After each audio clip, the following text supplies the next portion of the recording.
प्रदेश में मानसून के दस्तक देते ही जहां सरकार ने सभी पुख्ता इंतजाम किए हैं, वहीं शिमला में नगर निगम ने भी बरसात की तैयारियों को लेकर कमर कस ली है।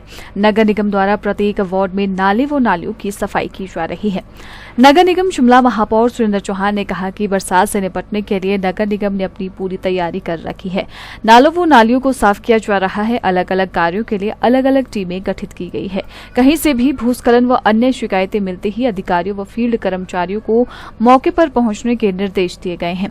उन्होंने कहा कि आपदा का मुख्य कारण अवैध डंपिंग है। बरसात में अवैध डंपिंग से नालों और पहाड़ियों पर मलबा फेंकने से भूस्खलन का खतरा बढ़ गया है। उन्होंने कहा कि वन विभाग को उड़नदस्तों का गठन कर शहर का निरीक्षण कर ऐसे लोगों पर कार्रवाई करने के निर्देश दिए गए हैं। देखिए, हमारे जो ड्रेनेज सिस्टम और जो कल्वर्ट्स बंद होते हैं वो हर बारी वो हमने खुलवा दिए, और न केवल नगर निगम में बल्कि पीडब्ल्यूडी भी इस पे बड़े लेवल पे काम कर रहा है और नेशनल हाईवे अथॉरिटीज भी करी।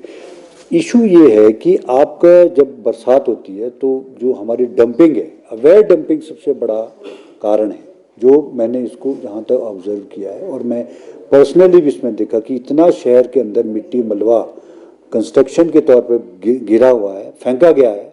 उसमें मैं भी शामिल हूँ। कोई ना कोई हमारी सोसाइटी मैन मेड है, आदमी के द्वारा किया गया काम है, किसी कोई बाहर से नहीं आया करने इसको। लेकिन हकीकत ये है कि आप जब तक इसमें हम फ्लाइंग स्क्वाड, फॉरेस्ट डिपार्टमेंट को मैंने पिछले कल कहा है कि आपको फ्लाइंग विजिट करके इसमें पकड़ना पड़ेगा।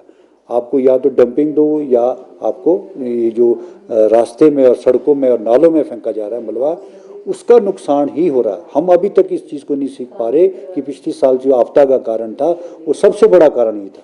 नाले और ड्रेनेज सिस्टम नगर निगम पीडब्ल्यूडी सब हर साल साफ करता है, कोई नई चीज़ नहीं कर रही इस बार। हाँ, कर भी रहे हैं दोबारा से, लेकिन जब भी बारिश होती है वो मलबा मिट्टी कहीं ना कहीं से वो आएगा, क्योंकि जंगलों में और नालों में साथ भरे हुए हैं। उसको एक आदमी को ये हमारे को अवेयर होना ही पड़ेगा। हम अपने लिए खुद गड्ढा कर रहे हैं, तो इसलिए ये ज़रूरी है कि मैंने फॉरेस्ट डिपार्टमेंट को भी कहा है, क्योंकि नगर निगम के पास फॉरेस्ट पहले था, अब सरकार के अधीन है।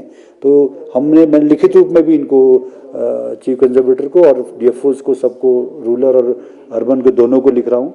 और ये आपको इस पर चेकिंग करनी पड़ेगी और हैवी पेनल्टी होनी चाहिए इस पर, जो भी इस पर इलीगल, क्योंकि बहुत खतरनाक काम है जिसमें ना केवल हमारे जंगल खराब हो रहे, इन्वायरमेंट को भारी नुकसान हो रहा है, जो पिछले साल भी हुआ था और इस साल मैं इसीलिए सबको पहले ही अवेयर कर रहा हूँ। देखिए, हमारे पास जो अपने लेवल पे हमारे पास जो इक्विपमेंट्स से हमने शॉर्ट टर्म टेंडर्स भी किए हैं।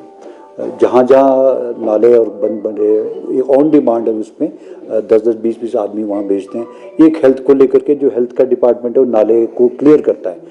नाले को चैनलाइजेशन तो जो नाले की पानी की निकासी जो है वो प्रॉपर होनी चाहिए, पानी रुकना नहीं चाहिए वहाँ पे, और वो एक हेल्थ डिपार्टमेंट कर रहा है। उसके लिए हमने अलग से टीम बना रखी है।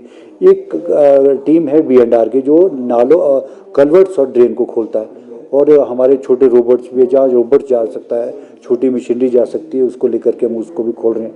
जहाँ मैनुअली काम होता है वहाँ मैनुअली कर रहे हैं। आज हम अभी मुझे 1-2 जगह से और कंप्लेंट आई है। बालूगंज से थे हमारे पार्षद थे दिलीप थापा जी, ने 1-2 नाले की बात की, तो हम वहाँ 8-10 आदमी की टीम वहाँ भेजेंगे, क्योंकि वहाँ मशीन नहीं जा रही है। तो मेरा इशू ये कि अब पानी को रुकना नहीं चाहिए। वो जैसे बंद है तो उसको रुकना नहीं चाहिए, क्योंकि ये मिट्टी और मलबे की वजह से ज़्यादा जो नाले बंद हो रहे हैं।